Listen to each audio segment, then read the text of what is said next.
Další letoun Santorín. Santorín to je taková už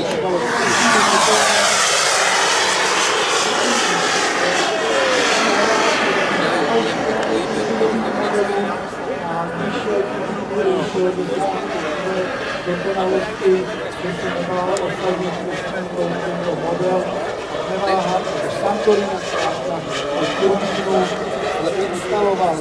Santorín má rozpětí 2,30 m, je dlouhý 2,5 metru, takže delší než širší, by se lidově řeklo. Váha toho letadla je 19 kg. A turbína v tomto letadle, turbína Frank 14,5 kg bez tahu. To znamená, že tah je o něco nižší než váha toho letadla.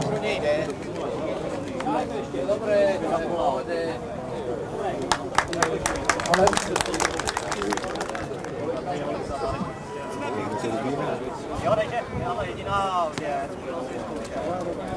Jo, ano. Ne.